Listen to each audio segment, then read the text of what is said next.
double check, especially your intercept and your slope. Now, after you do almost the third round of derivation, you tend to have this gut feeling that anything that contributes to the growth of income will have a minus coefficient so that the line is flatter. Anything that is harmful to the economy, it means you will dampen your spending ability. It will have a plus sign in the slope because it will make the line steeper. A steeper line change in income smaller. Alright, so when you keep practicing, sometimes you can tell whether your answer is correct or wrong. Okay, now this is the standard working. When the examiner marks, do you know he don't read everything? He will only read this line and the last line. So even if you make some careless mistakes, okay, it doesn't matter because eventually in your last equation, alright, now let's say you accidentally put 1 plus C1, okay, and you don't have time to go back and check where went wrong, but you know by your gut feeling C1 is contributing to the economy because it's MPC, it's how we spend. So you know it must have a minus sign because it will make the line flatter. So imagine instead of putting a minus, you go and put a plus carelessly, then you blanco and replace it with a minus. You will still get the full marks for the answer. Alright? So we tend to make a bit of careless mistake in our workings, but they don't actually count towards the marks. They don't. But you cannot, of course, memorize. You cannot straight away, this is IS. Then the examiner won't accept. He still must see your goods market, your equilibrium income, right? But what you do to the equation, he don't care. Alright? Okay? So you must be quite clear. So that's why don't spend a lot of time go and write out each equation inside. No need. Alright? I usually write my answer this way, as short as possible. Okay? So in this case, you can see the slope, right, is 1 minus C1 minus B1, but now you have a plus C1 T1. I don't encourage you to factorize out the C1. Some of you factorize out one more time. It's a bit confusing, so don't, because if you look at this and you compare it with your case B was this.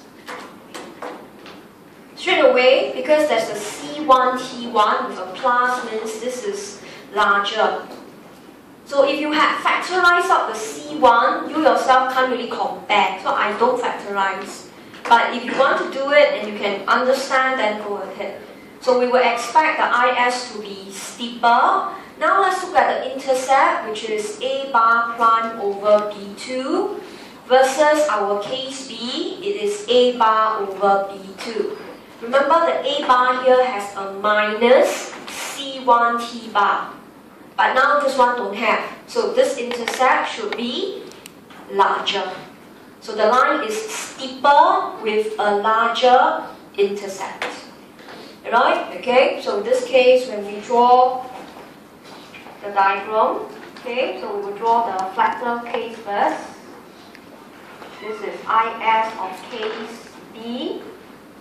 Intercept was A bar over B2. Okay, then we draw the IS for case C. You can see the intercept is higher and the line is steeper. Okay, alright, so if possible, you should hold the intercept the same, but in this case, I assume no lump sum text.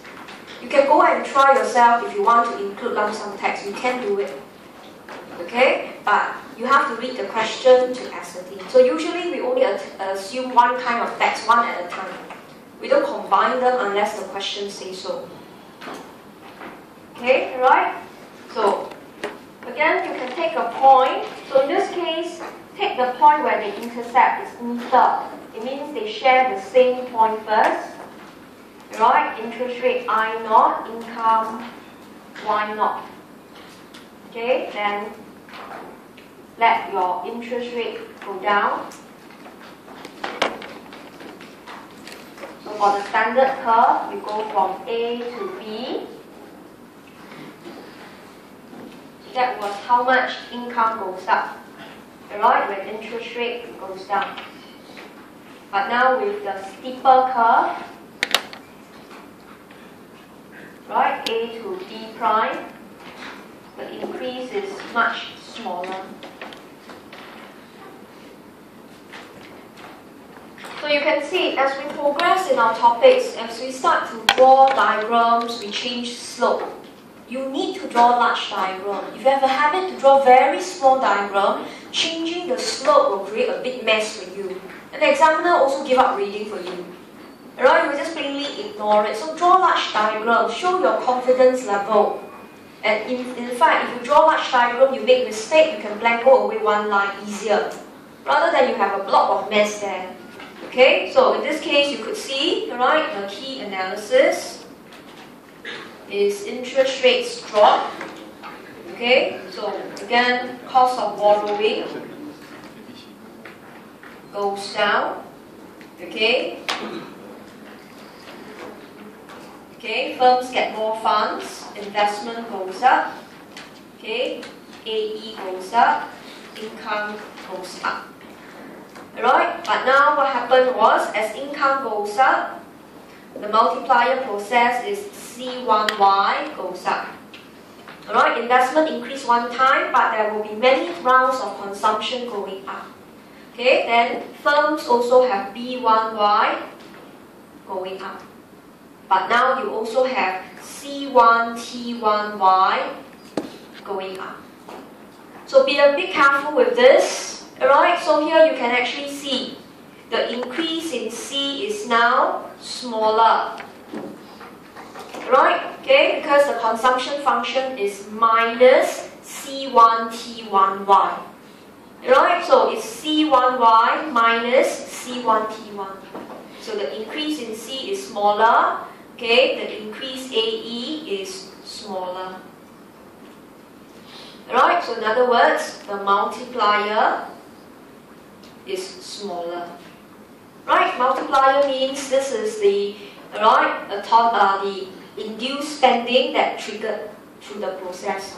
So in other words, the process will be much smaller. Although households spend, they must also pay income tax. But firms still react as through the induced income. Okay, so therefore, change in Y smaller. Like what we saw, Y0 to Y1 prime. Okay, so this may really sound like year 1 economics, but you could see, right, we are very, very focused that we don't just say the slope says so. We don't. Right, we really zoom in into the behavior of the different sectors in the economy, namely in this case, consumption, affected by income, but also affected by income tax. Then of course, investment. Alright, so if you know the features or the characteristics of the component very well, it will be able to give you a very conclusive answer that matches your diagram. So nothing can be my diagram says so. Remember, even you don't draw, you can explain well. Right? You get the same or if not better marks. Diagram is a tool, it's not the answer. Okay, so this is case C. So in the exam, right, when you do true-false question, usually the question won't specify. Then you should use case B or C. Alright, okay? The examiner will not say, I prefer students to do case C. He won't want. B or C is good enough. And if